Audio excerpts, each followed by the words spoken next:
18 राजनीतिक दलों के नेता इकट्ठे हो गए थे और ये निर्णय लिया गया था कि माननीय राष्ट्रपति जी को ये अवगत कराया जाए, उनके सामने ये बात लाई जाए किस तरह से राज्यसभा में किसानों से संबंधित बिल को पास किया गया और जो किसान हिंदुस्तान की रीढ़ की हड्डी है, किसान जो देश का अन्नदाता है, आज अगर देश में 70 या 80 हज़ार गरीब लोगों को अनाज बांटा जाता है तो ये सब सिर्फ हमारे देश के किसानों की वजह से है, क्योंकि वो खून पसीना एक करके अनाज पैदा करते हैं, फिर उसको हम बांटते हैं। तो इसलिए किसानों से संबंधित जो बिल था, ये सरकार को सब लोगों से बातचीत करके लाना था, सब राजनीतिक दलों से बात करनी चाहिए थी और किसानों के जो लीडर्स है, north, south, east, west, central India, सबसे बात करनी चाहिए थी और एक ऐसा कानून लाना चाहिए था जिससे किसान खुश होते और उनका भी समाधान होता। लेकिन दुर्भाग्य से सरकार ने न तो इस बिल को स्टैंडिंग कमेटी को भेजा और न ही सिलेक्ट कमेटी को भेजा। अगर भेजा होता तो ये एक बहुत अच्छा बिल होता और किसानों को फायदा होता। जब हमारे हाउस में आया, राज्यसभा में, मैं लोकसभा की बात नहीं करूंगा, तो हमारे सभी साथियों ने, अलग अलग पार्टियों ने 5 रेजोल्यूशन दिए थे, अलग अलग लोगों ने दिए थे, अलग अलग पार्टियों ने दिए थे, जिन्होंने इस ऑर्डिनेंस के खिलाफ रेजोल्यूशन दिए थे कि ये ऑर्डिनेंस नहीं होना चाहिए था, जिस पे वोटिंग होती। हमारे 2 साथियों ने मोशन दिया था कि इसको सिलेक्ट कमेटी भेजा जाए। मेरे ख्याल मिस्टर डेरिक ओब्रायन और हमारे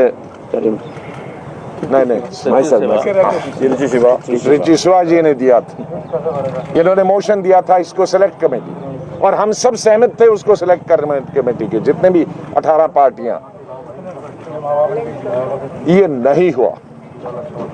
फिर हम लोग बैठे और 15 लोगों के ही सिग्नेचर, 15 पार्टी के सिग्नेचर हुए, क्योंकि रात देर हो गई थी जब हमने लेटर दिया। 3 पार्टीज के हम सिग्नेचर नहीं करा पाए और राष्ट्रपति जी को हमने ये पत्र लिखा और कहा कि हम अपॉइंटमेंट भी मांगते हैं और ये आपको एडवांस में कॉपी भेज देते हैं कि राज्यसभा में जिस तरह से ये कानून पास किया और वैसे ही कानून पास किए जाते हैं पिछले कई सालों से, जब से नई गवर्नमेंट आई है, ये स्टैंडिंग कमेटी और सिलेक्ट कमेटी को बिल नहीं जाते हैं। लेकिन इसमें विशेष रूप से जब 1 बजे के बाद हम लेना चाहते थे कंसेंसस, तो वो कंसेंसस हमारे फेवर में था। एक तरफ से 16-17 पार्टियां थी और एक तरफ से 2 पार्टियां थी बीजेपी की, और उस कंसेंसस को नहीं माना गया, जिसके चलते ये तमाम हंगामा हुआ। इसलिए हंगामे के लिए अपोजिशन जिम्मेदार नहीं है, हंगामे के लिए सरकार जिम्मेदार है कि जिनको कहना चाहिए था कि आज मत चलाओ, हमारे पास नहीं है कंसेंसस, उसमें बनता है कल चलाने के लिए। और फिर उसके बाद दुर्भाग्य से हमारे डिप्टी चेयरमैन साहब, जिनके खिलाफ हमने वोट ऑफ नो कॉन्फिडेंस लिया, उन्होंने दबादब कानून को, बिल को पास कराने का, पारित कराने का जो प्रयास किया और किया, हमें किसी की समझ में कुछ नहीं आ रहा था। जो खड़े थे उस सदन में, जो लोग बैठे थे लोकसभा में, उनको कुछ मालूम ही नहीं हो रहा था क्या है, क्योंकि आवाज तो राज्यसभा में भी सुनाई नहीं दे रही थी। तो जो बिल पास हुआ, रेजोल्यूशन मूव करने की किसी को इजाजत नहीं मिली, उस पर वोटिंग नहीं हुई। डिवीजन के लिए हमारे साथी चिल्ला रहे थे कि डिवीजन करो, मोशन पे वोटिंग करो और डिवीजन करो। ना वोटिंग हुई, ना वॉइस वोट हुआ, ना डिवीजन हुई, ना लॉबीज क्लियर हुई, कोई डिवीजन के बगैर। तो जिस तरह से तमाम हदें हिंदुस्तान के कॉन्स्टिट्यूशन की, संविधान की, रूल्स की, रेगुलेशंस की, प्रोसीजर्स की धज्जियां उड़ाई गई हिंदुस्तान के सबसे बड़े जो लोकतंत्र का टेंपल है, उसी में कॉन्स्टिट्यूशन की धज्जियां उड़ाई गई। इसीलिए ये हमने जो रिप्रेजेंटेशन दी है सब पार्टीज ने मिलके और राष्ट्रपति जी को कहा है कि ये चूंकि थ्रू प्रॉपर तरीके से ये बिल पास नहीं हुआ है, ये अनकॉन्स्टिट्यूशनल है।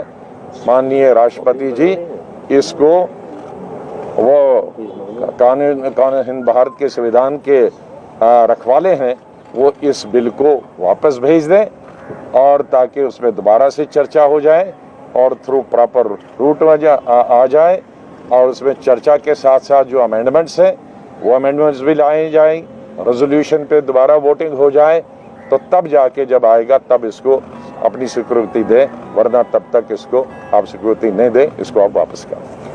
राष्ट्रपति से किसी हमें राष्ट्रपति जी ने कहा कि ठीक है, मुझे जो बोलना था, जो मैंने यहाँ बताया, ये सब सुनाया उनको, तो उन्होंने कहा ठीक है, मैं उस पर गौर करूँगा।